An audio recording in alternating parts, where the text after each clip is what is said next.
Hello everyone, इस video में मैं मोस्ट इंपॉर्टेंट टॉपिक्स शेयर करूंगा इकोनॉमी के यानी कि अर्थव्यवस्था से संबंधित। आपको पता है कि आरओ के पेपर में 12 से 13 क्वेश्चन इकोनॉमी से संबंधित आते हैं, कभी 10 हो जाते हैं, कभी 12, कभी 13। तो इस बार भी आपको 10 से 14 के बीच में क्वेश्चंस देखने को मिल सकते हैं। अब इसमें जो मोस्ट इंपॉर्टेंट टॉपिक्स मैं शेयर करने वाला हूं, इनका काम ये है, इनका रोल ये है कि जब भी कभी आप अर्थव्यवस्था को पढ़ें, जब भी कभी आप इकोनॉमी से रिलेटेड कुछ चीज़ों को सॉल्व करें, क्वेश्चंस को सॉल्व करें, तो आप उसमें जो ये मैं टॉपिक्स बताने जा रहा हूँ इनको पहले फोकस करें। तो होगा क्या कि आप जो चीज़ 10 घंटे में करते वो आप 4 घंटे में कर लेंगे, जो चीज़ें आप 3 दिन में करते वो आप 1 दिन में कर लेंगे। तो इस तरीके का फायदा आपको मिलने वाला है। तो जब भी कभी पढ़ें तो इन टॉपिक्स को, मोस्ट इंपॉर्टेंट टॉपिक्स को वरीयता दें, प्रायोरिटी बेसिस पर रखें। बात करता हूं, देखिए सबसे पहले अगर आपको देखना है तो इसमें जीएसटी जरूर पढ़ लीजिएगा। जीएसटी काउंसिल क्या है, जीएसटी से रिलेटेड अगर कोई संविधान संशोधन है तो आपको वो सारी चीजें देख लेनी है। जीएसटी का जो स्ट्रक्चर है वो आपको पता होना चाहिए। जीएसटी से संबंधित चीज अगर कोई करंट न्यूज में रही है, करंट अफेयर्स में रहा है, तो वो भी आपको पता होना चाहिए। उसके बाद में बात करें तो सस्टेनेबल इकोनॉमिक डेवलपमेंट यानी कि सतत आर्थिक विकास क्या होता है। आपको 2 स्टेटमेंट की फॉर्म में ये जनरली इससे संबंधित क्वेश्चन देखने को मिलेगा। आपने देखा होगा, चाहे यूपी पीसीएस का पेपर हो, चाहे आरओ का पेपर हो, 1 से 2 क्वेश्चन इस तरीके के आते हैं जिसमें वो असर्शन देता है, देन रीजन देता है, एंड देन उसमें पूछता है कि ए और आर दोनों सही है या फिर दोनों गलत है, या फिर ए का जो करेक्ट एक्सप्लेनेशन है वो आर है। इस टाइप के क्वेश्चंस आपको देखने को मिलते हैं। तो अगर आपको सतत आर्थिक विकास मालूम है कि क्या होता है सस्टेनेबल इकोनॉमिक डेवलपमेंट, तो उस तरीके के क्वेश्चन आप आसानी से कर ले जाएंगे। इसमें डिफरेंट टॉपिक होते हैं, जैसे कि सेंसस से जोड़ के पूछ देगा, कभी एनवायरनमेंट से रिलेटेड पूछ देगा, कभी आपने इकोनॉमी को ज्योग्राफी से जोड़ के पूछ देगा। तो वो इस तरीके का कुछ चीजें पूछता है। कॉन्सेप्चुअल चीज होती है लेकिन बहुत ईजी होता है। लेकिन हाँ, आपको ये जो कॉन्सेप्ट है सतत आर्थिक विकास का, ये मालूम होना चाहिए। इसके बाद में बात करें तो एग्रीकल्चर यानी कि कृषि से रिलेटेड कुछ चीजें बहुत इंपॉर्टेंट है, वो अक्सर पूछी जाती है। जैसे लैंड रिफॉर्म्स हो गया यानी कि भूमि सुधार। देन आपने देखा होगा कि जो ग्रीन रिवोल्यूशन है या जो डिफरेंट टाइप की जो रिवोल्यूशन है डिफरेंट चीजों के लिए, तो वो आपसे कई बार पूछे जा चुके हैं, हमेशा पूछे जाते हैं वो। अब उसमें जो एसोसिएटेड लोग हैं यानी कि जो उससे संबंधित व्यक्ति हैं, वो भी बहुत इंपॉर्टेंट है। तो उन पर्सनैलिटीज का नाम आपको याद रखना है। इसके बाद में जैसे आरआरबीज हो गई, जैसे रीजनल रूरल बैंक्स हैं या कोऑपरेटिव बैंक्स है, तो इनके बारे में थोड़ा पढ़ लीजिएगा कि ये कब बनी थी, क्या था, किस 5 ईयर प्लान में इनका जिक्र था। देन आपको बजट और इकोनॉमिक सर्वे पढ़ना है। किसी और वीडियो में मैं आपको बजट एंड इकोनॉमिक सर्वे में भी क्या पढ़ा जाता है ये फिल्टर करना बता दूंगा, अगर आप कमेंट में बताएंगे। अगर आपको पढ़ने में एक्चुअल में दिक्कत होती होगी तो उसमें भी पढ़ने का तरीका होता है। ऐसा नहीं है कि पूरा बजट पूछा जाता है या इकोनॉमिक सर्वे है तो वो पूरा का पूरा पूछा जाएगा, नहीं। उसमें कुछ इंपॉर्टेंट चीजें होती हैं, वही आपसे रिपीटेडली पूछी जाती है, तो उनको मैं आपको बता दूंगा कि वो कैसे फिल्टर करते हैं। इसके बाद में एनएफएचएस 5 यानी कि नेशनल फैमिली हेल्थ सर्वे 5, इधर 2-3 साल से एनएफएचएस के ऊपर क्वेश्चन नहीं आया है। ये एनएफएचएस इस समय 5 अपडेटेड चल रहा है, लेकिन अगर आप ऑब्जर्व करोगे तो 2016 से लेकर के 2018 तक, इवन 19 तक ये क्वेश्चन बहुत पूछा जाता था। और हाल में ये एनएफएचएस 5 वाला क्योंकि निकल रखा है, अपडेटेड है, तो ये आपसे कभी भी पूछा जा सकता है। तो आपको पढ़ के जाना चाहिए, ये काफी इंपॉर्टेंट है, इसमें डेटा होता है और वो बहुत क्रूशियल होता है।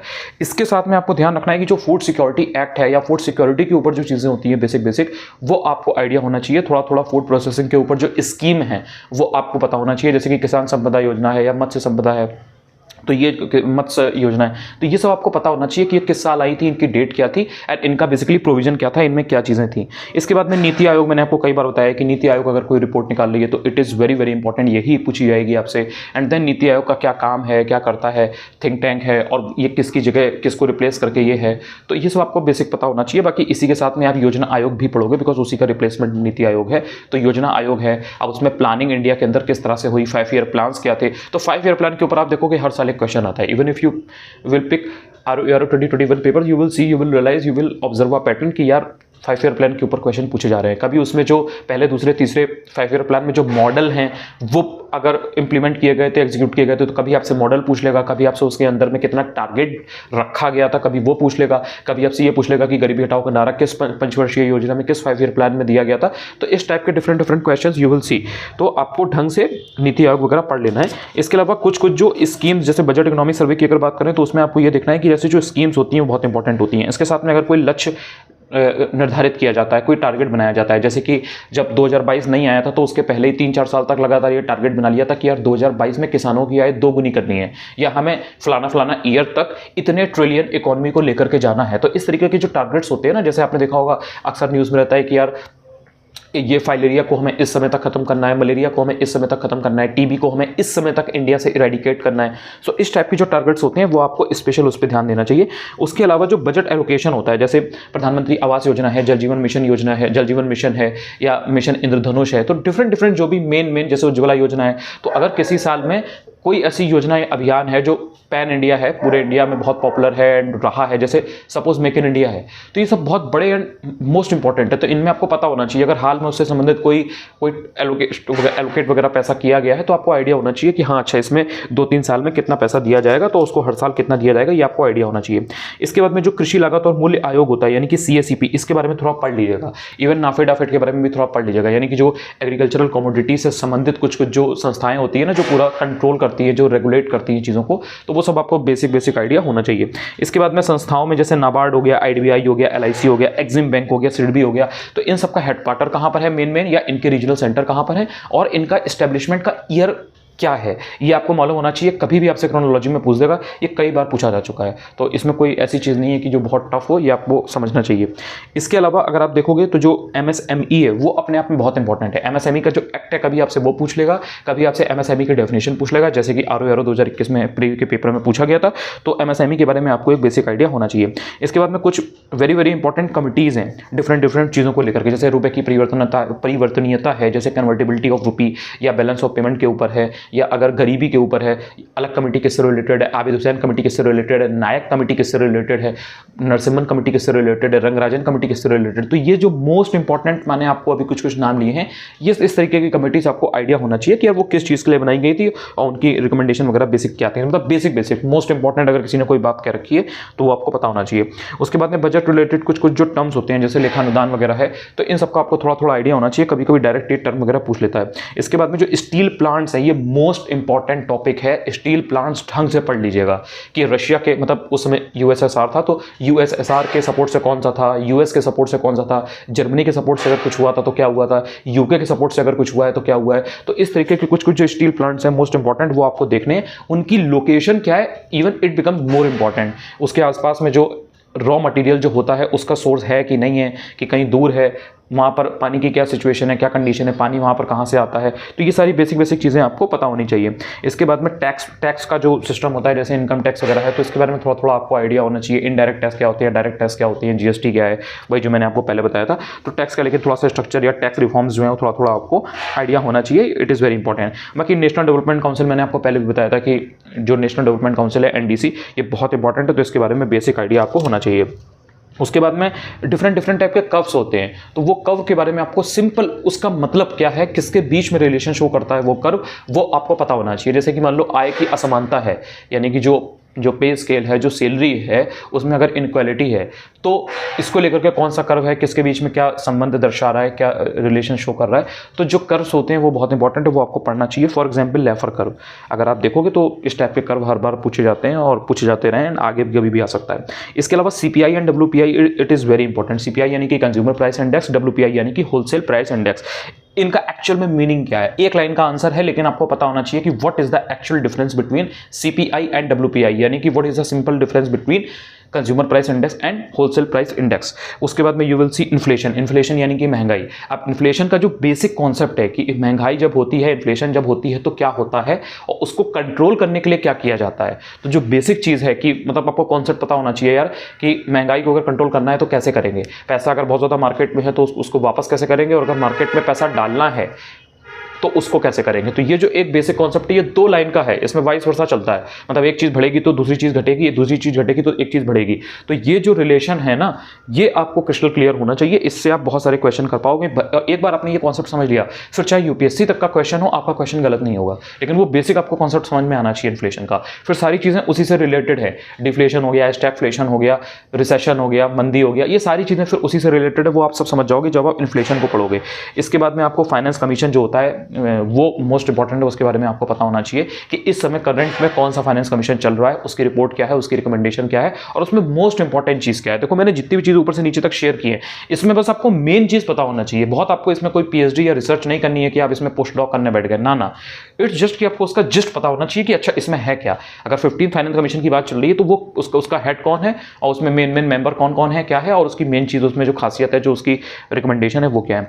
उसके बाद में आपको अनएम्प्लॉयमेंट देखना है। अनएम्प्लॉयमेंट कितने टाइप की होती है, अगर साइक्लिक की बात की जाए तो साइक्लिक अनएम्प्लॉयमेंट क्या होती है, सीजनल अनएम्प्लॉयमेंट क्या होती है। तो बेसिकली जो टाइप्स ऑफ अनएम्प्लॉयमेंट है, you should know them, you should know about them. उसके बाद में पॉवर्टी का मैंने आपको जब एनालिसिस के वीडियो बताए थे, जो आपने बहुत ज़्यादा पसंद किया, बहुत ज़्यादा आपने उन वीडियोज़ को प्यार दिया है, आपको उन वीडियो से नई चीज़ सीखने को मिली, तो उसमें भी आपने देखा है। एंड और भी मैं डिफरेंट आगे की जो चीज़ें दिखाने वाला हूँ उनमें मैं आपको दिखाऊंगा कि poverty has been an important topic for UPPCS and ROR. तो पॉवर्टी तो आपको ढंग से पढ़ के जाना है। पॉवर्टी से रिलेटेड चाहे कमिटी हो, चाहे पॉवर्टी से रिलेटेड कोई रिकमेंडेशन हो, पॉवर्टी का एक्चुअल में क्या टारगेट है, कितना है, पहले क्या लेवल था, अब उसको किस तरह से इंप्रूव कर लिया गया है, मतलब जो स्थिति है वो सुधरी है भारत में करीबी की।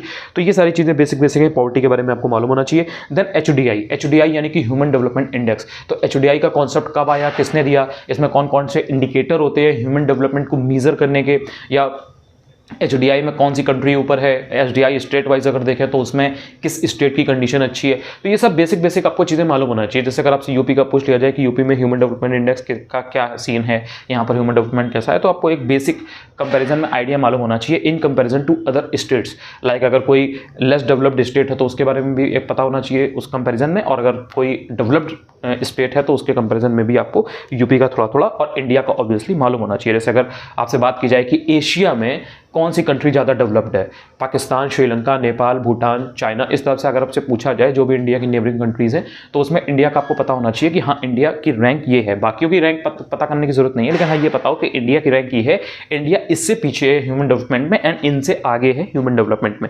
बाकी जो उसके इंडिकेटर वगैरह हैं that is very important. MPI की अगर बात करें तो मल्टी डायरेक्शनल पॉवर्टी इंडेक्स, यार ये जब 2010 में इंट्रोड्यूस हुआ था, अगर चेक करना है तो आप जाइएगा देखिएगा, 2010 में जब ये इंट्रोड्यूस हुआ था उसी साल 2010 के यूपीपीएससी के प्रीलिम्स के पेपर में ये आया था। देन अभी उसके बाद से ये चीज़ रिपीट होती रही है, लास्ट ईयर भी आया था, उसके पहले भी आया था, एंड अक्रॉस यूपीपीएससी एग्जाम्स ये चीज़ रिपीट होती रही है। तो MPI in itself is a very important topic, तो एमपीआई आपको पता होना चाहिए। इसमें भी सेम वही सीन है कि इसमें कैसे क्या होता है आपको आइडिया होना चाहिए।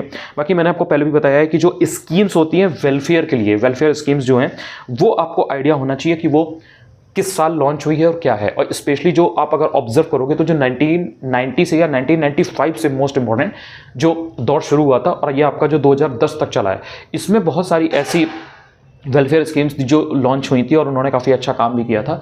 आप कह सकते हो पुराने समय के हिसाब से, मतलब जो 50-60 वाला जो दौर चल रहा था 1950-60s का, उसके कंपैरिजन में जो ये 1995 से लेकर के जो स्कीम्स आई, इनने बहुत एक बड़ा रोल प्ले किया। तो उन सब के बारे में आपको पता होना चाहिए कि यार मेन उनके प्रोविजन क्या है एंड वो किस साल आई थी।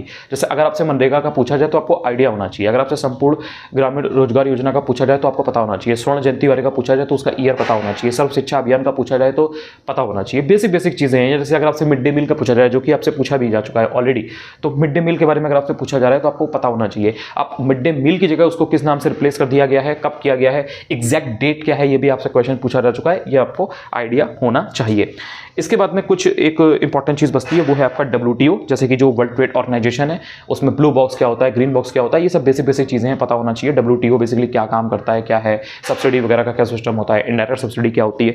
इसके अलावा जैसे WEF है, तो WEF का काम क्या है, उसका हेडक्वार्टर कहाँ है, किस साल ये बना था, और अब WEF अगर कोई रिपोर्ट्स निकालता है तो वो रिपोर्ट कौन सी हैं, 4-5-6 मोस्ट इंपॉर्टेंट रिपोर्ट्स हैं, उन्हीं का पूछता है, तो वो यू शुड नो देम। उसके अलावा IMF है, जैसे इंटरनेशनल मॉनेटरी फंड, तो उसका भी सेम सीन है कि वो किस साल इस्टेब्लिश हुआ था, उसका हेडक्वार्टर कहाँ पर है, एंड IMF का मेन काम क्या है, एंड IMF अगर कोई रिपोर्ट निकालता है तो वो विच आर देम, कौन सी हैं वो। उसके बाद में बात करोगे आप तो आपको रिपोर्ट्स एंड इंडेक्स देखने को मिलती हैं, जो करंट अफेयर्स का टॉपिक है ऑब्वियसली, तो उसमें आपको बहुत सारी 15-20 रिपोर्ट्स देखने को मिलती हैं एक ही सेक्शन में। जैसे अगर इंटरनेशनल लेवल पे देखोगे तो 20-25 रिपोर्ट मिल जाएंगी, इंडियन नेशनल लेवल पे अगर आप देखोगे तो आपको 10-12 रिपोर्ट्स मिल जाएंगी, जैसे एजुकेशन को लेकर के होगी, या फिर जो इंस्टीट्यूट्स होते हैं, यूनिवर्सिटीज़ होती हैं, इनको लेकर के रैंकिंग निकलती है। आर्मी के लिए एक अलग निकलती है कि सिपरी की जो रिपोर्ट होती है, आपको पता होगा कि उसमें अस्त्र शस्त्रों का जो वेपन वगैरह होते हैं उनमें कौन ज़्यादा खरीद फरोख्त कौन सी कंट्री करती है। तो मतलब अक्रॉस जब आप एग्जाम देते हो तो आपके सामने कुछ 30-35-40 होती है, जेंडर गैप की अलग होती है, जेंडर के ऊपर है ना, फिर एनवायरमेंट से रिलेटेड क्लाइमेट चेंज के ऊपर अलग होती है। जैसे इस बार यूपीपीएससी 2023 में क्लाइमेट चेंज के ऊपर ऑब्वियसली पूछा गया था आपसे कि ग्रीन गैस एमिशन वाला, सो इतनी ज़्यादा रिपोर्ट्स होती है कि आपका दिमाग खराब हो जाता है रिपोर्ट्स पढ़ते पढ़ते। एंड उसमें पहली और लास्ट तो देखनी ही देखनी रहती है, और भी उसमें कुछ कुछ इंपॉर्टेंट होती है। जैसे पहली और लास्ट तो आप देखोगे ही देखोगे, देन उसमें इंडिया की रैंकिंग भी देखोगे। तो होता क्या है कि आप 10 पढ़ के जाते हो, 20 पढ़ के जाते हो। 10 तो इवन फिर भी डुएबल है, मैनेजेबल है।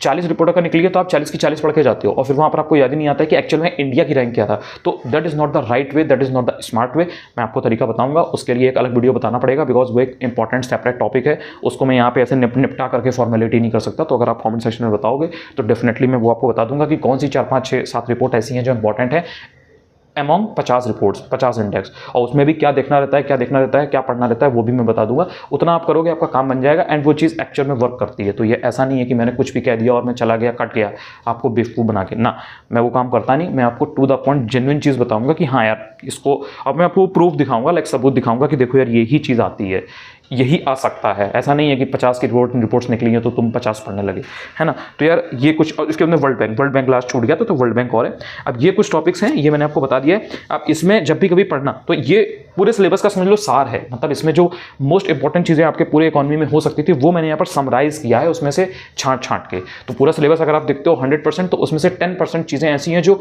उससे आपको 95% क्वेश्चंस मिल जाते हैं। तो वो मैंने यहाँ पर आपको दिए हैं। जो समझदार होगा, जो सिंसियर होगा, एक्चुअल में गंभीर होगा, वो ये सारी चीज़ों को वैल्यू करेगा, समझ जाएगा, एंड जब पढ़ेगा तो इन चीज़ों को प्रायोरिटाइज करेगा। आई होप आपको ये वीडियो अच्छा लगा होगा। अगर आप चैनल पर पहली बार आए हो, आपको वीडियो से कुछ सीखने को मिला हो, जानने को मिला हो, तो आप चाहो तो चैनल को सब्सक्राइब भी कर सकते हो। It's completely up to you. And अगर आप चाहो तो टेलीग्राम भी ज्वाइन कर सकते हो, description is given link below. Thank you so much, thanks a lot अगर आप यहाँ तक आए हो एंड आपने इतना पेशेंस शो किया, धैर्य दिखाया कि आप ये वीडियो को यहाँ तक देख पाए।